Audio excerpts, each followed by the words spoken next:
السلام عليكم ورحمة الله وبركاته. أهلا بكم بقناة يوميات أم أنس. حبايب قلبي، شلونكم؟ شخباركم؟ إن شاء الله يا رب تكونون بخير وصحة وعافية. حبايب قلبي، روتين قبل رمضان، بس آسفة راح ينزل لكم أول يوم رمضان. أنا أعتذر من عندكم لأن كان ما بيدي مجال. حبايب قلبي أعتذر من عندكم. هنا أول ما نبدي نصلي على محمد وآل محمد بالكومنتات. حبايب قلبي، روتين تنظيف عميق للمطبخ.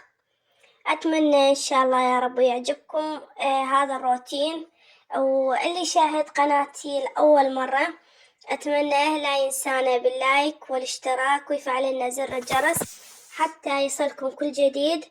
وأتمنى تروحون على قناتي زهراء نزهان، قناتي الثانية، أتمنى هم تتفاعلون بها حبايب قلبي وكتبوا لي من طرف يوميات أم أنس. أتمنى يعني فضلا وليس أمرا حبايب قلبي. أكيد كل ست بيت تسوي نفس هذا الروتين كل أسبوع، يعني مو شرط إلا رمضان. أني دائما كل أسبوع، يعني كل سبت أني أسوي نفس هذا الروتين حبايب قلبي. بس هالمرة روتين مختلف على مود يعني رمضان، فيتسمى روتين رمضاني.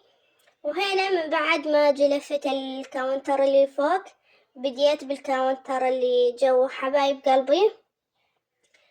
مثل ما واضح عندكم بالفيديو، بس استقطعت من الفيديو حبايب قلبي لأن ما ماخذة راحتي بالتصوير.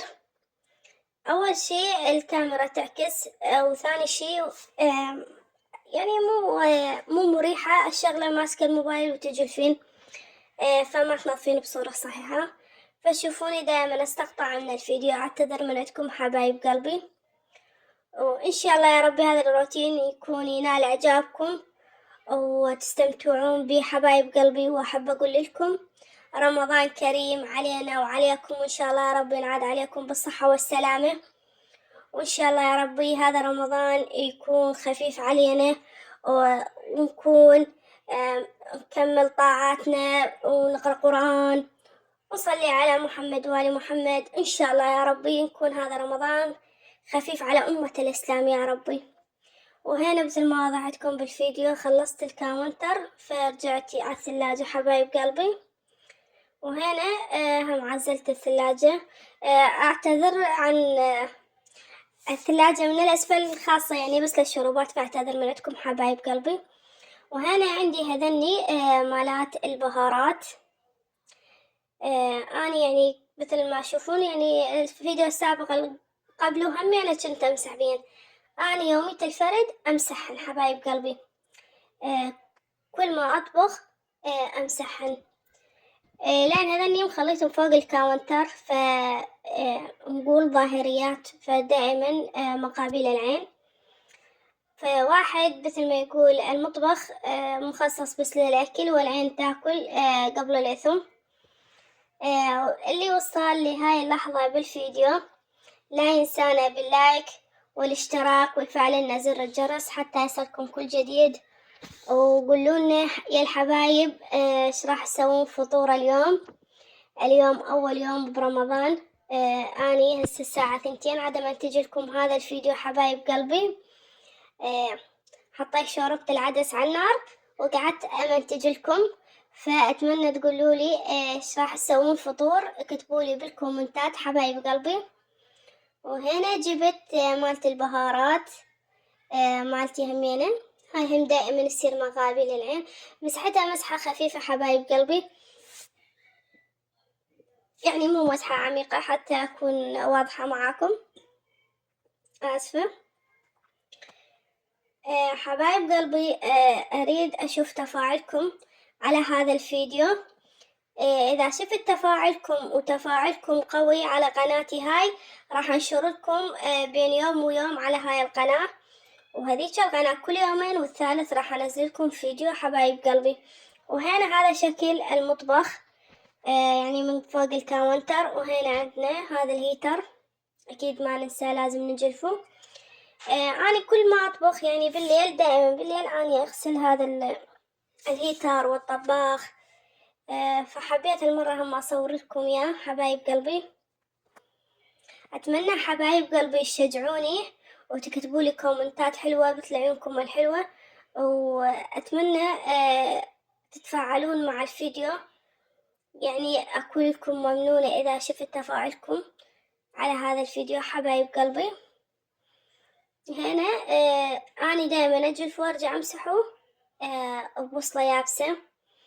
وهنا عندنا هذا الحائط الفوق الطباخ. الصراحة جلفته وجدان جلفة بسيطة، لأن مثل ما تدرون أنا فارشة البيت بالكامل، وما صار لي كثير يعني من شطف الأرضية، فقلت لا أجلف وأرجع أمسحه لأن أصلا هو نظيف، بس هيك يعني شغلة خفيفة حتى نستقبل رمضان بكل نظافة. يعني أهم شيء المطبخ شغلة أساسية عند كل ست بيت حبايب قلبي. آسفة حبايب قلبي يمكن دوختكم مش كثر ما حكيت معاكم، بس ولكن أنا ما عندي أحد أحكي وياه، صار لي تقريبا أسبوع أنا ما طلع من البيت، فأفرغ طاقتي كلها على هذا الفيديو حبايب قلبي.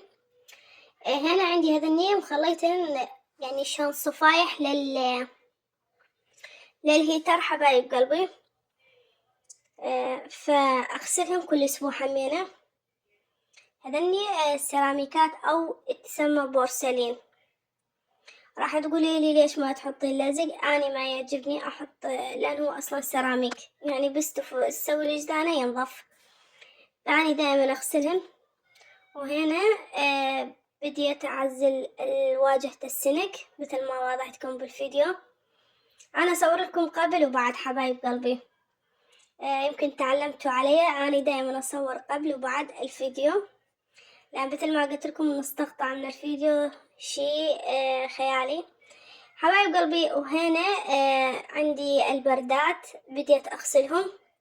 وهنا من بعد ما عزلت البيت بالكامل حبايب قلبي كنست البيت هم حبيت أصور لكم إياه. وروتين أول يوم رمضان، أتمنى إن شاء الله يا ربي رمضان كريم علينا وعليكم، وإن شاء الله يا رب ينعاد عليكم بالصحة والعافية، وإن شاء الله يا رب تكونون استمتعتوا بالفيديو. وأتمنى لا تنسونا باللايك والاشتراك وتفعلون زر الجرس حتى يصلكم كل جديد.